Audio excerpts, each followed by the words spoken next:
Welcome to Commons Conversations, a series of interviews with campaigners sharing their experiences and insights into activism, learning in movements, radical history, and more.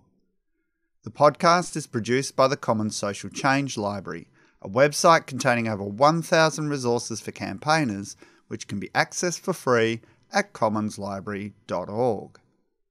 The library contains many other podcasts, including other episodes in the Commons Conversation series. In today's episode, environmental justice activist Radhika Jahveri is interviewed by Kenzie, the principal coordinator for the Global Grassroots Support Network, or GGSN.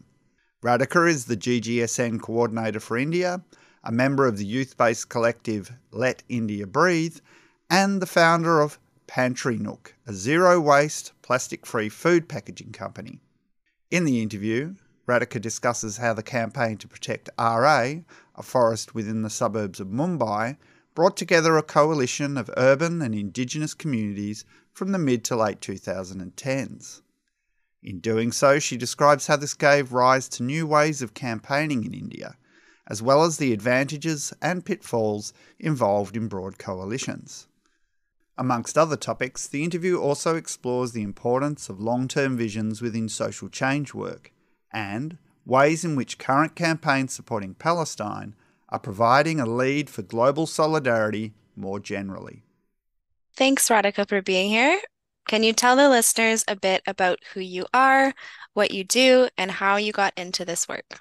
With regards to the environmental space, I've been in the space since 2017.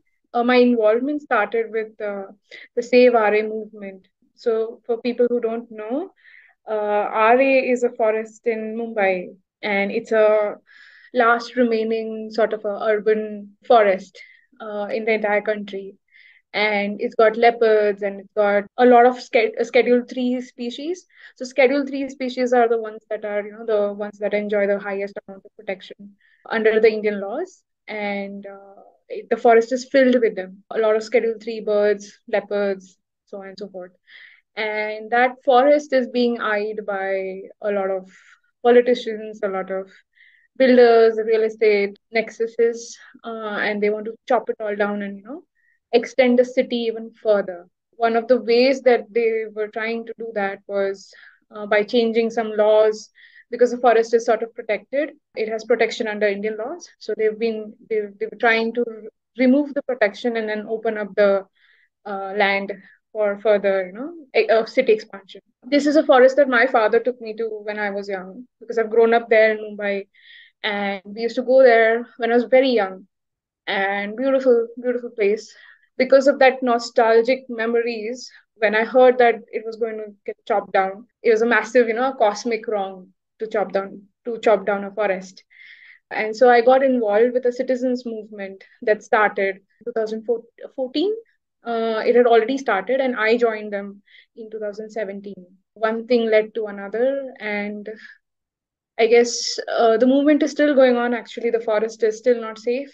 My involvement has sort of now become larger than just the Save Aarey movement, because through the Aarey movement, I got to know about many other such forests across India that are getting chopped down, unfortunately. And that is how that is where I'm working now, trying to protect all the forests everywhere, all over the country. Not just the forest, obviously, it's not only about forests, it's about rivers, wetlands, oceans, everything, because the destruction is everywhere. So the movement to protect the environment is also everywhere. Thanks for that. That's a big task. There's a lot of rivers and a lot of land and a lot of forest to protect. I'd love to know, of the projects and campaigns that you've been involved with over these years, which one are you the most proud of? I guess all of them are very difficult to say. Pick one, right? I mean, they're all important. And unfortunately, we don't really see success that much with these kind of movements because the forces that we are fighting are not,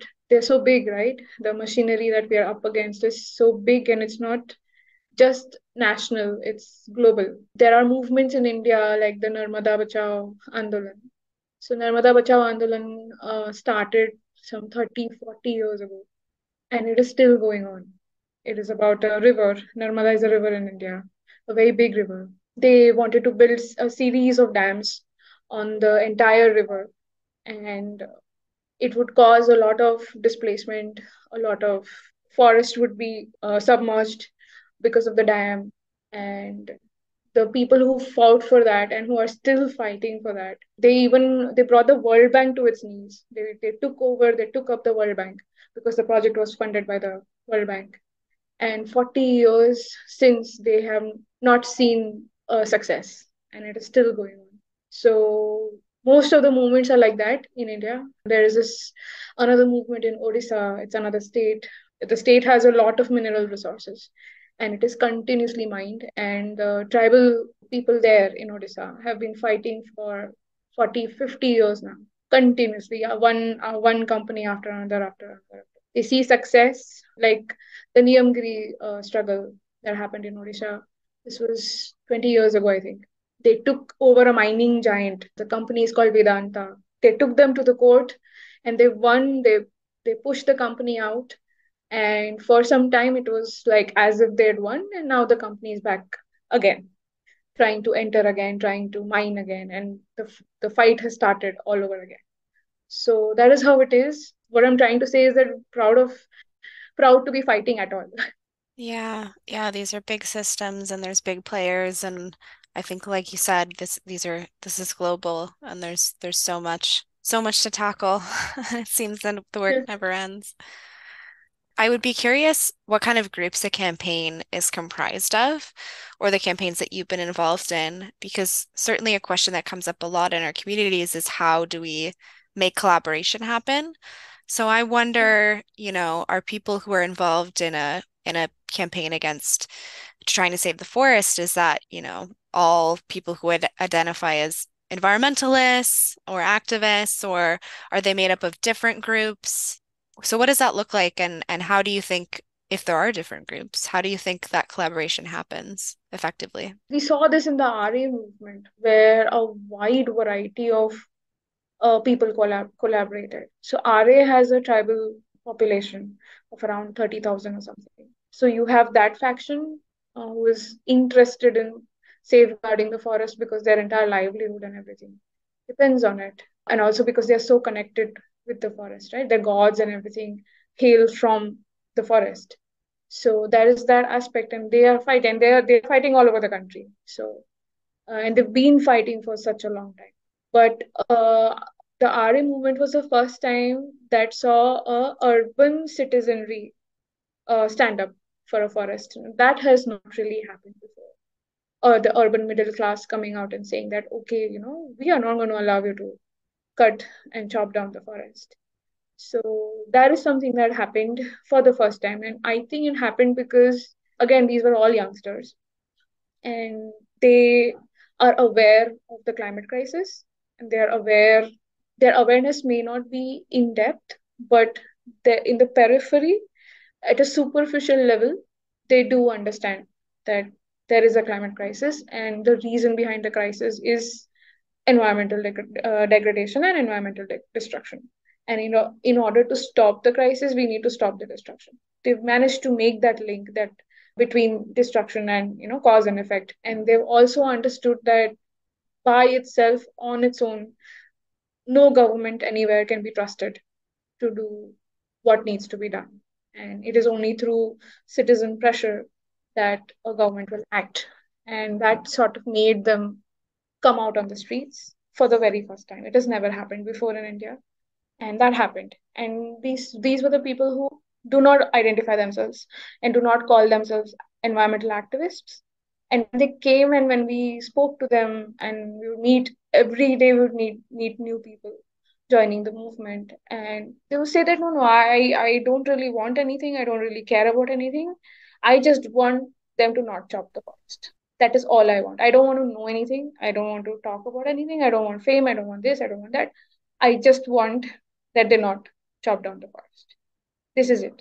So it was a very sort of simple idea that brought them out, that we need the forest and it should not be cut. So that is something that we saw in the RA movement, and that is something that is now getting replicated sort of all over the country. Where you're seeing urban people who live in cities that were built on forest land come out and say that, okay, you know what, you did it once, and okay, I was too young or I didn't know at that time or whatever, but now we know better, and this needs to stop. This sort of a developmental model needs to stop. We can no longer afford to chop any more forest down to build cities or ports or factories, or it doesn't matter. But we just cannot afford to lose any more forests. So that sort of a voice is now increasing, and we are seeing that the people who are coming out are from everywhere. They are upper class, they are upper middle class, they are middle class, they are teachers, they are doctors, they are architects, they are working class. So everybody. They hail from all over the society. And the collaboration really was not really hard, because once you've decided that this is the basic, the most basic common minimal thing that everybody wants, everybody desires, and everything else just sort of fell into place. Our movement, again, going back to that, is a very good example. It's a very good case study, since it happened for the first time. So usually, what has been happening in India is urban middle class is not the one that stands up for the country's rivers or its forests. It's usually the Adivasis, the indigenous people, who stand up. So even in the Odisha case that I mentioned, the Niyamgiri fight that happened, it happened between a corporation, which is Vedanta, and the tribal group there.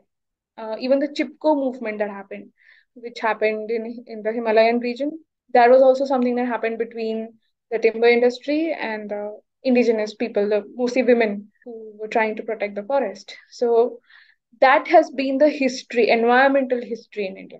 But now, after the Aarey movement, which happened in 2014, started in 2014, you're now seeing a different kind of people get involved. So when the RA movement was going on, we had different groups. So there was a doctor group that was speaking about the effects of air pollution on our lungs and our kids, and there are on pregnancies, and it's affecting everybody because the pollution is so bad.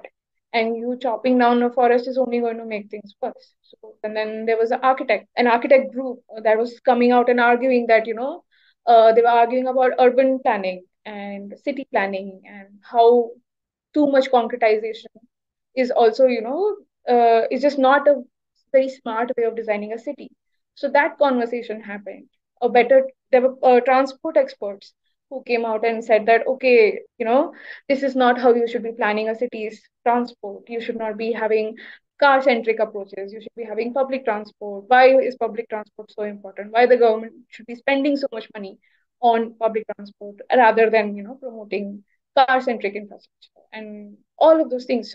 So in India, right, largely because environmental movements have been led by farmers or Adivasi community, the tribal community, the reaction of the Indian government and bureaucracy has been very patronizing. It's been very patronizing that, oh, you are a villager or you're an Adivasi, you don't know anything. You're not sophisticated enough or educated enough to tell the government what the government should be doing. And that is something that shifted in the RA movement, because the people who were fighting back are people with advanced degrees, are architects, they are engineers, they're doctors.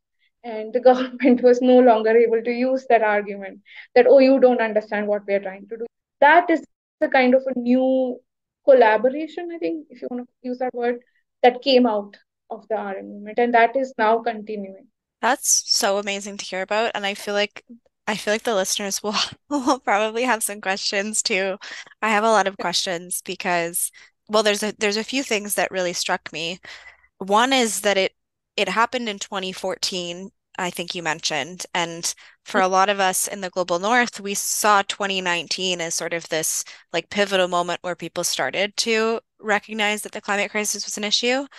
One thing that I would definitely wonder is if there was, like, to use the official term, like a moment of the whirlwind or just like a political moment that convinced people that it was the time to take action. Like I wonder what was significant, if there was something significant about that time that led people who wouldn't have otherwise ever taken action to wanna do something. We are 100%. So 2019 is when, so movement for RA started in 2014. But 5 years down the line, in 2019, we saw massive protests. So there were protests, sporadic protests throughout the 5 year period. But in 2019, we had three things happened. The Amazon fires happened, Greta Thunberg happened, and otherwise, overall news surrounding the climate crisis went up. The flooding and the forest fires and this and that and all of that sort of came all at once. All this information sort of happened all at once, and that resulted in snowballing of the protests. So we had like one of the protests we had around 7,000, 8,000 people turn up, and these are not, like I said, Adivasis or tribal people. These are urban people who do 9 to 5 jobs, who don't ever participate in protests. They want nothing to do with protests. They just want to get up in the morning, go do their jobs, pay their taxes, and live their life, without any without messing around with powers, political powers. And yet, this was the crowd that came. I would say that the global events, particularly the Amazon fires and Greta Thunberg, is something that propelled things here locally in Mumbai.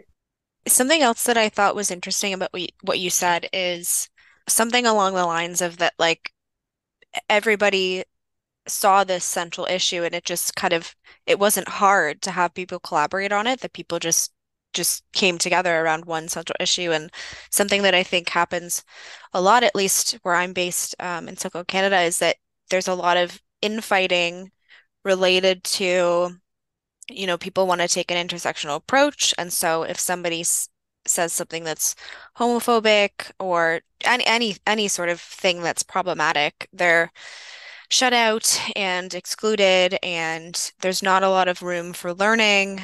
And it's kind of like everybody has to agree on everything or nobody moves at all. So I'm curious if that's even an issue at all in the movement spaces that you're a part of, or just if you have advice for others who might be in a situation like that, because it really hinders a lot of action. It takes a lot of energy too. Yeah, no, that is true, and that is there. There is no denying it. It's there, is there. But I suppose what happened differently in the Aarey case, specifically, was that there was this a group, sort of a central group, that tried to keep the messaging very clear. And every time there was a disagreement, and because there are so many WhatsApp groups and so many Facebook communities, forums where all these discussions are happening, and everybody's coming and everybody's arguing and discussing and whatever. So there were always these moderators, right, for WhatsApp groups, for wherever all these communities are coming and engaging. And the messaging was very clear that you and I agree that this forest needs to be saved from getting chopped down. And whatever disagreements we have, let's keep that aside for now. We will figure that out later on. But for now, this is what needs to happen in if we want to save the forest, and let's just concentrate on that. And that sort of, I think, worked, to just constantly keep reminding people why they are there. Why have they assembled? Why have they come together? What is the motive or the motivation? And the motivation here is to protect the forest, then just let's just concentrate on that. So that is part of the reason why we had in the RA movement, the only environmental movement that I know of in India, where there were both left and right political ideologies working together amongst the supporters. I don't know any other movement where that has happened in India, and yet it happened. And it's just, that overall ideologically you may not agree with the other person, but just, avoid that conversation. Don't have that conversation. I'm not saying that is something that needs to happen. I'm saying that is what happened. And that is what worked in this case, this specific case, localized case. But then again, these kind of, if this is the basis on which you come together, then it has a pitfall, in my opinion. And the pitfall is that the movement becomes restricted to that local issue, and it will not grow. And that is what happened with RA. It did not grow. It did not grow beyond the RA issue.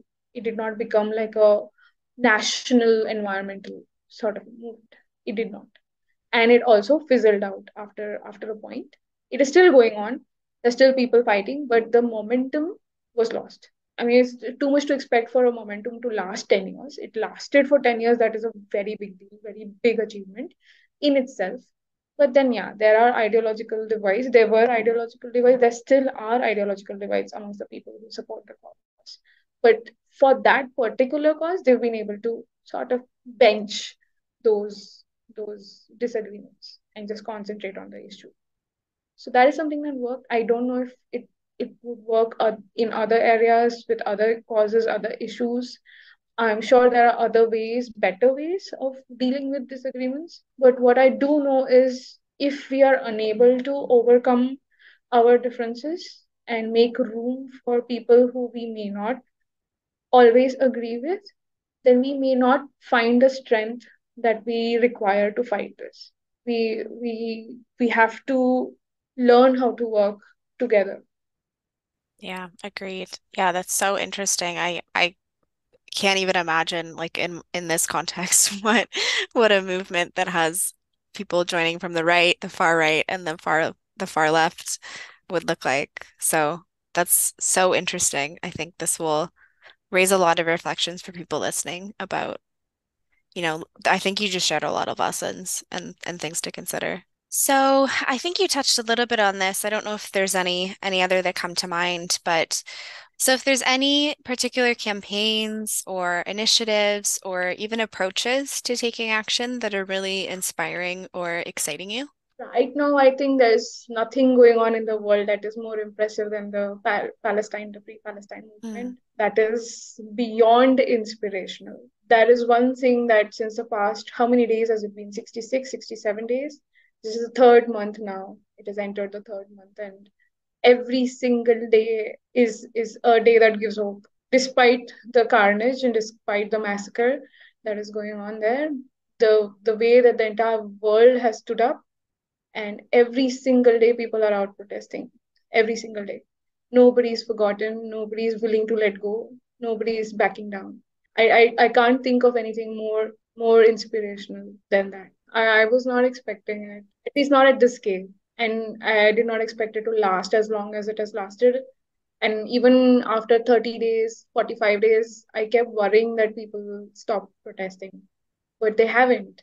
And the protests are just, even now, they're just increasing in tempo and the sheer size. Yeah, and I mean, it's starting to work. Power is starting to cede to this. Where I'm based in SoCal, Canada, we finally agreed to a ceasefire, the UN resolution to vote for that. Uh, So it's doing something. yeah, yeah. Even India voted for the resolution, thankfully. So India has been a supporter of Palestinians since the very beginning because India got independence in 1947 and the Palestinian issue started in 1948. And since that time, the government here and the people of India have stood with the Palestinian people, something I'm extremely proud of.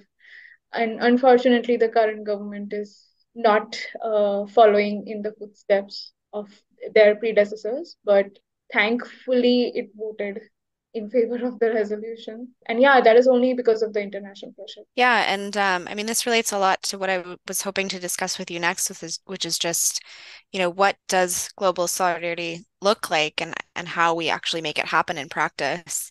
I don't know if you have other examples to turn to, but we can certainly continue talking about Palestine as well. I mean, yeah, right now I cannot think of a better example of global solidarity, right? I mean, I didn't even know it was possible to do this the way the Palestinian movement is going on, global movement is going on. I never in my dreams would have thought that this is possible.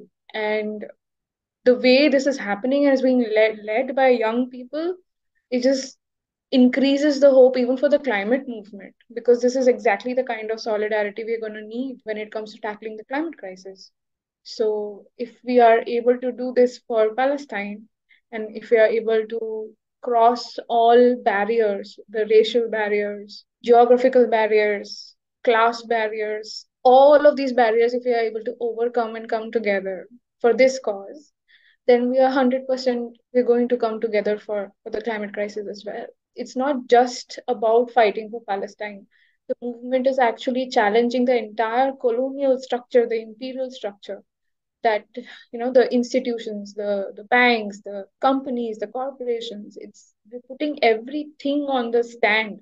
We're challenging all of it, which is something that makes this very important. And how it turns out, which way it goes, will determine a lot of the future politics, global politics that will happen. Yeah, I completely agree. It's been so incredible to watch, and I do think that we're in a paradigm shift where I think there will be new possibilities after this. I certainly hope, but I would be surprised if there wasn't. And Mm. maybe that's a good thing to, pick your brain a little bit about is what do you think would be possible after this? What do you think the climate movement hopefully could do differently this time in what could be a new political environment? What do you dream that could look like?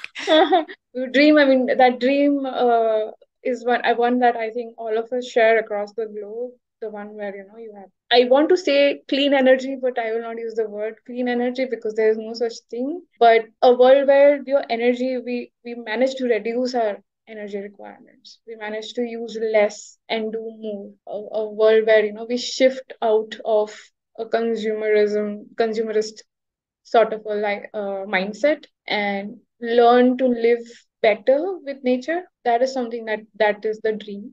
I know that we may not be able to get exactly what we have in our heads. That may not happen, but somewhere if we can come close to it. Yeah, I agree. We certainly don't do this sort of dreaming work enough where we think about what what it actually is that tangibly what it could look like and how we actually get there. It's a lot of pushing back against projects and sometimes we forget to think about what it is that we're fighting for. Yeah, that's so true. I mean, it's so important to be able to dream this. I sometimes give these talks on climate politics, and uh, I the first question that I ask people is, what would you do with your time if you were not if you weren't required to work a 9 to 5 job for 40 years or 50 years of your lives? What does this world and what does this life look like?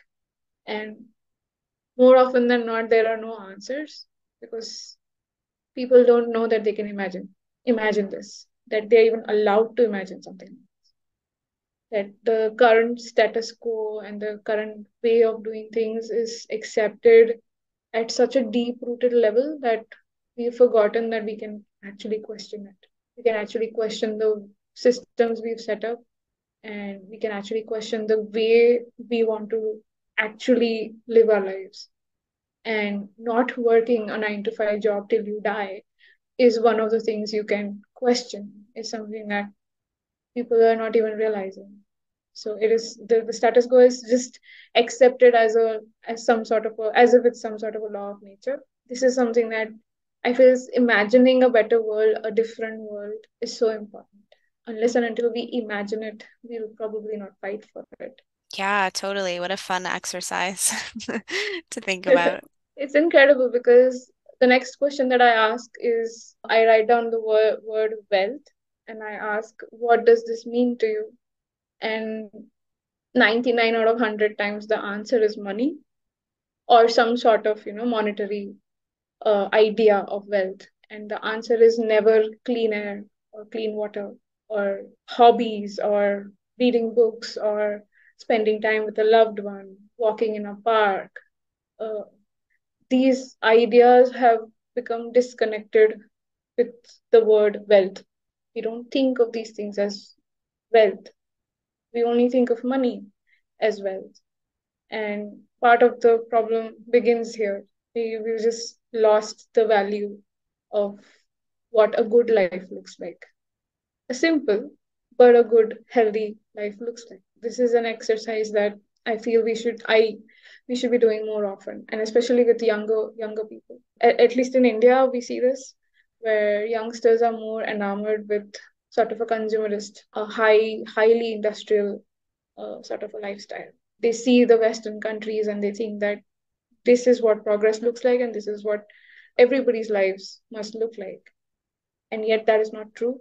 Yeah, that's really interesting too. You were saying that the younger generation seems to have more of that mindset. And that if I got you correctly there, it seems different here in the global north, or at least where I'm based in SoCal, Canada.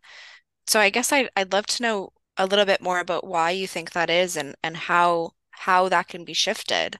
And maybe, what could be done in our technological age where so many of us young people are connected on social media and things like that. Like what could somebody here, a young person in the global north, do to help shift that narrative, or what do people in where you're based do to shift that narrative? These are questions we are asking ourselves. So we see this with there's a rural urban divide here, and it's a very stark divide. And this is a reaction that is born out of inequality. So rural kids, they see urban kids with their iPads, with their expensive cars, with foreign vacations, foreign destinations. A lot of this is being spread via Instagram, that kind of a lifestyle. And they see all this and they see that they don't have access to any. And then it's a very human, very natural reaction to want it. And then you see that everybody is, joining the race. Everybody wants a big house, a big bungalow. They see all these celebrities jet setting around the world in private planes. So someone like Priyanka Chopra, right? And she has a massive impact on young girls here in the country. And they see her traveling in a private jet all over the world, and they see that and they think that they also want that life. They also want to jet set, you know, in private planes. And why should they not? And Priyanka Chopra is probably a very big example, but then there are others also. The otherwise also the normal urban kids, the kind of lifestyles they lead, the language they speak. There is a lot of inequality there, and until unless that inequality goes away, this problem will not go away. It's not that the rural kids or the kids who want this, who are running after it, need to change. It's more about people who are consuming a lot, how they need to stop consuming as much as they are and show off. They need to stop doing that culture of that status building where you equate progress and development with the amount that you're consuming. This equation needs to be broken and it needs to be redefined where and that needs to come from rich people, that needs to come from people who are leading these lifestyles. Unless and until that happens, the other mindset will not change. We have some people here who do this. So there's this actress, Dia Mirza. She's very famous in India, and she keeps on talking about. So she did this thing where we had the Priyanka Chopra wedding, that big thing that she did, and completely opposite to that was Dia Mirza, who had a very simple wedding.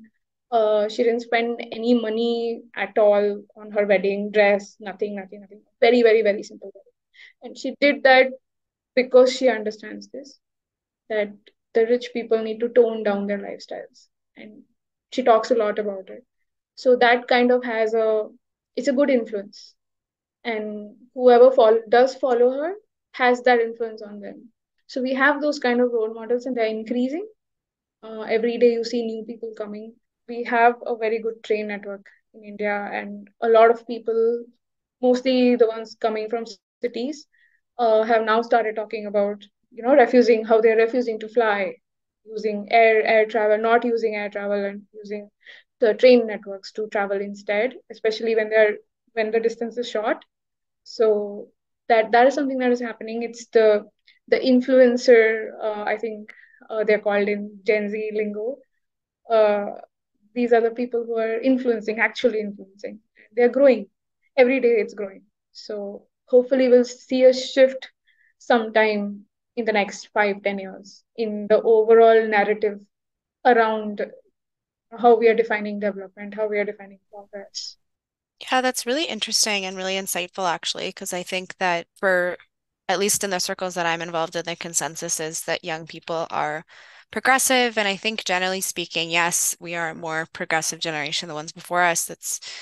That's true. But I do think that you're alluding to something important, which is that the narrative that development looks a certain way, it still exists. It is still very consumption based, and that consuming more does equate to being of higher value or higher status. So I think that's a universal theme, no matter where you're living.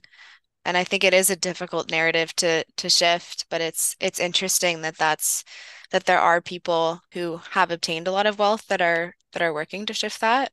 And I think it's a difficult like challenge to consider, but I do wonder like how we put pressure on people who have accumulated wealth or just pressure on power to act differently or to force them to have to. Yeah, that is the question we're gonna have to find answers to, right? Our generation. That is the big problem that we're gonna have to solve. I look up to and learn from the people leading these movements. There's so many of them, and they're doing such amazing work. Someone like Aisha, right, from Pakistan. But yeah, these young girls, you see them at leading the dialogue in COP, and it's incredible. And I look up to these guys, these young girls and boys, and hopefully they'll be able to come up with the answers that we have not been able to. Yeah, it's a big strategic question, so we'll leave the listeners with that. Maybe it'll lead to some important reflections. Before we wrap up, I have a couple more questions. I'd be curious. I mean, it's tough work, and it sounds like you're working on a lot of different things, and um, these fights, like you said, are not easily won, and sometimes not often won. So, what sustains you in this work, you personally? I wouldn't say there's anything that sustains me. I think it's more of a comes up and it goes down. The hope and the anxiety. One day it's good, very hopeful. You see something happening somewhere, and you're like, wow, this is so hopeful. And this is bringing me so much hope personally. And then the next day, something else will happen, and it'll be like, okay, and the whole thing is hopeless. There's nothing, we are all doomed and we are all going to die. And it's like that. So it comes and it goes, it has its moments. And there are moments where I feel like giving up. I feel like no matter what any one of us may do, none of us is going to be able to make any difference. So that is also a thought that keeps coming up. And large part of my struggle is to keep that thought away, to just bury it deep, deep, deep down inside and not pay attention to it. Uh, but there's one thing that I've come to realize recently, and due to large part due to the Palestinian struggle, is that if you lose hope, then you've lost. You've already lost. And hope is something that is a very revolutionary thing. You just hoping even when there is everything may seem hopeless, and even then continuing to hope, that has a different kind of power. Having that kind of a hope is just it just changes everything. It changes the whole equation. It just changes everything. And no matter how bad I feel, keep on repeating this and keep on remembering this is something that works for me, and try to do every single time I feel down in the dumps. Yeah, I mean, we're only human. There's a lot of emotions in these fights. So I think that's actually probably helpful for people to hear that these are normal feelings to have. So you have a lot of lessons, and I would be curious if there's one thing that you wish you knew when you started out. I don't know. There's just so much, right? The more time you spend, the more lessons you accumulate. But I suppose there's no alternative to learning, to self-learning. These are lessons you can only learn once you jump in and once you start participating. There are so many people who will tell you, don't do this or don't expect this, but I'm not sure how many of us would accept that kind of advice, no matter who it comes from, unless and until we experience these things on our own for ourselves and draw our own lessons, gain our own experience. There's no alternative to that, unfortunately. But having said that, I do think that one thing that we cannot have here is impatience. We should not be expecting immediate results. This is a fight that is going to last at least our entire lifetimes. I don't know what will happen after that. And every day that I am involved in these fights, I try to accept that fact and understand that, the world doesn't just change overnight. It will require a lot of time, and we should not lose patience as we should not lose hope. But other than that, I think all other lessons have to be learned by ourselves. Just start doing things, just participate, listen. Yeah, I like that. I like that message. So last question I've got for you is because I know that a lot of listeners will be joining from the global north or from regions that we're all affected by the climate crisis, but maybe less so, and less so certainly by the other forces, and certainly that are very privileged. And so I'd be curious if you have messages for people that are joining from some of those regions, from the global north or specifically from sort of Western regions. So what we see, what I'm noticing, the narrative, right, that comes out of the global north is often limited to fossil fuels. If you come here to a country like India, which is sort of a production house for a global production house like China, you see that environmental degradation is a major aspect driving the climate crisis. And I'm not talking about fossil fuels. Just the textile industry alone has destroyed India's rivers like nothing you'll ever see anywhere.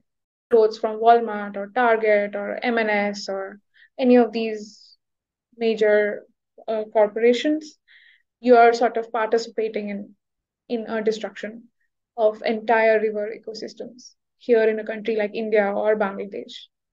So, and it's not just environmental degradation, even the labor that goes into making these clothes, the cheap fashion, especially in a country like Bangladesh, you'll see it's extremely exploitative, extremely, extraordinarily exploitative.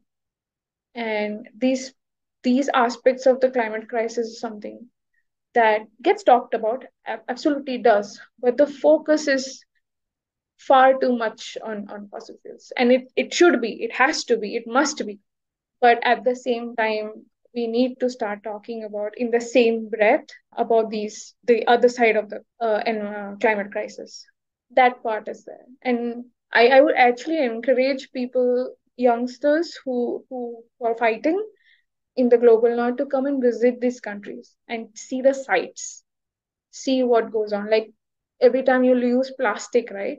A large portion of the plastic is made in countries like India. So we have these vast petrochem corridors all over the country in Gujarat, in Tamil Nadu, in Maharashtra. And the areas are so critically polluted that not just human life, but absolutely no life is possible in these areas. It's unlivable. The condition is such, it is so polluted, so critically polluted, that there's no life here. Everything is dead. It is that bad. So every time you're using that plastic spoon or plastic cutlery, this is something, this is the other aspect of that consumeristic lifestyle. What happens behind the scenes? I was in Gujarat 2 years ago, and I was in Tamil Nadu and Gujarat, both places where there are vast petrochem corridors and refineries. It was very difficult to see the kind of pollution that is there, how badly it is polluted. I saw small kids playing in poisoned water.